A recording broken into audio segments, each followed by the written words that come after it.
let's take a short look at the Old Testament. Because we're going to look at the demons in the Old Testament. Most people don't even think about the Old Testament. When you think about demons, you're like, were there demons in the Old Testament?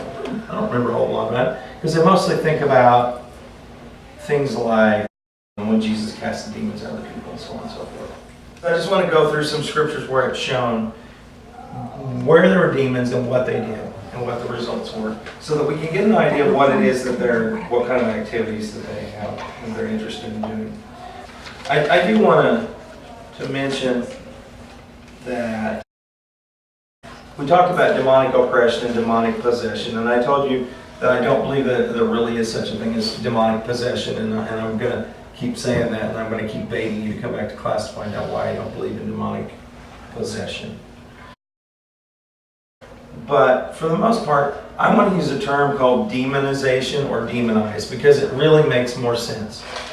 The word demonize would mean that you are under the influence, whether it be a little bit or a lot, under the influence of a demon. Okay? So even if it's a demon that's talking to you and whispering in your ear and it's tempting you to do something you shouldn't do, sin in some way, that is being demonized. If you take it to the far extreme, like the guy that was in the tombs that Jesus cast legion out of, and he was so out of control that he was completely out of his mind, and they tried to chain him and he could break the chains and get away, and he was just running around with no clothes on and screaming and cutting himself and all that. That's an extreme. That's what most people call possession. But I tell you that it's all somewhat being under the influence of a demon, whether it be a small influence or a large influence. And I'll talk more about that later. So if I use the word demonized or demonization, know that I mean it's somebody that's under the influence of a demon. And if you think you've never been, then you just probably need to look a little closer, because I guarantee you have been at some point. I wrote a couple of thoughts down here, and I'm gonna post these notes later. I don't know if you'll read them or not, but I had a lot of good thoughts to write down, but I don't want to spend all my time reading these. But it says, one thing I did want to mention that I wrote down, it says, you may not believe that Jesus did any of the miracles that he was reported to have done in the scriptures. And that's all right, because many people who lived in Jesus' day would agree with you. As a matter of fact, those who didn't believe that Jesus had the ability to do miracles went on about their lives with no harm, no foul.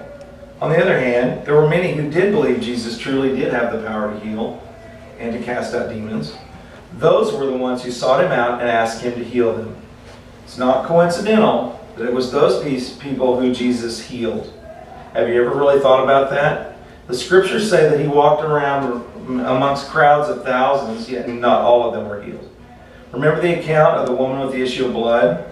There were throngs of people pressing in against Jesus as he walked, but yet none of them were healed except her. Do you remember the story I'm talking about? Yes.